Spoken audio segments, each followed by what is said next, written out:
Assalamualaikum warahmatullahi wabarakatuh. Bella, saya Irsa Mulyadi, NIM 1816040023.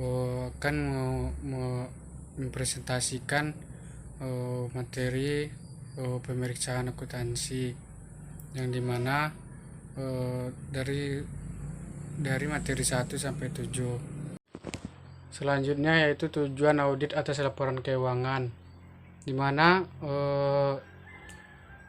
tujuan dari audit biasa atas laporan keuangan oleh auditor independen adalah untuk menyatakan pendapat tentang kewajaran dalam semua hal material, posisi keuangan, hasil operasi, serta arus kas sesuai dengan prinsip-prinsip akuntansi yang berlaku umum. Langkah-langkah untuk mengembangkan tujuan audit, di mana yang pertama memahami tujuan dan tanggung jawab audit, yang kedua membagi laporan keuangan menjadi berbagai siklus, yang ketiga mengatasi asersi manajemen tentang laporan keuangan. Selanjutnya yaitu tentang tanggung jawab manajemen, di mana tanggung jawab untuk mengadopsi kebijakan akuntansi yang baik, menyelenggarakan pengendalian internal yang memadai, dan menyajikan laporan keuangan yang wajar karena berada di pundak manajemen, bukan di pundak auditor. Selanjutnya tanggung jawab auditor yaitu menyatakan bahwa auditor bertanggung jawab untuk merencanakan dan melaksanakan audit untuk memperoleh kepastian yang layak apakah laporan keuangan telah bebas dari salah saji yang material yang disebabkan oleh kekeliruan ataupun kecurangan.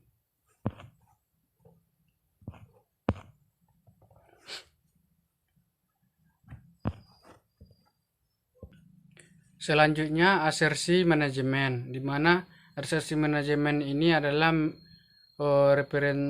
representasi pernyataan yang tersirat atau dideskripsikan oleh manajemen tentang kelas transaksi dan akun serta pengungkapan yang terkait dalam laporan keuangan. Asersi manajemen berkaitan langsung dengan prinsip-prinsip akuntansi yang berlaku umum. Tujuan audit yaitu yang pertama tujuan audit yang berkaitan dengan transaksi, yang kedua tujuan audit yang berkaitan dengan saldo, yang ketiga tujuan audit yang berkaitan dengan penyajian dan pengungkapan. Selanjutnya adalah bukti dan dokumen audit, di mana poin pertama yaitu sifat dan bukti audit. Bukti audit yang mendukung laporan keuangan terdiri atas data akuntansi dan semua informasi penguat yang tersedia bagi auditor. Jurnal buku besar dan buku pembantu dan buku pedoman akuntansi yang berkaitan. Kemudian keputusan bukti audit, di mana yang pertama prosedur audit, ukuran sampel, item yang dipilih, dan penetapan waktu. Kemudian program audit. Selanjutnya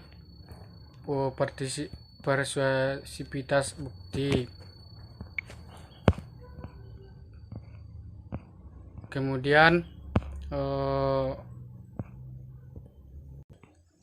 Kemudian jenis-jenis bukti audit, di mana pemeriksaan fisik, konfirmasi, dan inspeksi. Selanjutnya prosedur analitis, di mana prosedur analisis terdiri dari evaluasi informasi keuangan melalui analisis atau hubungan yang masuk akal antara data keuangan dan non keuangan. Yang kedua memahami industri dan bisnis klien. Auditor harus memperoleh pengetahuan mengenai industri dan bisnis klien tersebut. Selanjutnya dokumentasi audit, di mana dokumentasi audit ini adalah kegiatan utama tentang prosedur auditor yang diterapkan, bukti yang diperoleh, dan dicapai auditor dalam melaksanakan penugasan. Tujuan dokumentasi audit adalah untuk membantu auditor dalam memberikan kepastian yang layak bahwa audit yang memadai telah dilakukan sesuai dengan standar audit. Selanjutnya adalah perencanaan audit dan prosedur analitis, di mana perencanaan pertama yaitu prinsip-prinsip yang mendasari standar auditing, yaitu AICPA menunjukkan auditor harus merencanakan pekerjaan dan mensupervisi setiap sistem secara memadai. Ada 3 alasan utama mengapa auditor harus merencanakan penugasan dengan tepat, di mana yang pertama yaitu untuk memungkinkan auditor mendapatkan bukti yang tepat dan mencukupi pada situasi yang dihadapi. Yang bagian A yaitu risiko audit yang dapat diterima. Yang kedua, risiko intern.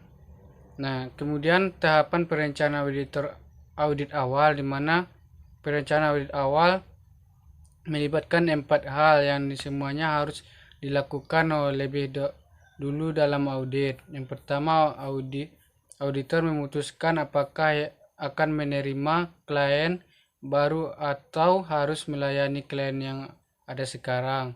Yang kedua, auditor mengidentifikasi mengapa klien menginginkan atau membutuhkan audit. Kemudian, untuk menghindari kesalahpahaman, auditor harus memahami syarat-syarat penugasan yang ditetapkan klien. Yang keempat, auditor mengembangkan strategi audit secara keseluruhan, termasuk staf penugasan dan setiap spesialis audit yang diperlukan. Kemudian, investigasi atas klien baru, di mana klien yang berlanjut. Yang pertama, setiap tahun banyak yang evaluasi klien-klien yang ada saat ini guna menentukan apakah ada alasan untuk menghentikan audit. Kemudian, mengembangkan strategi audit secara keseluruhan.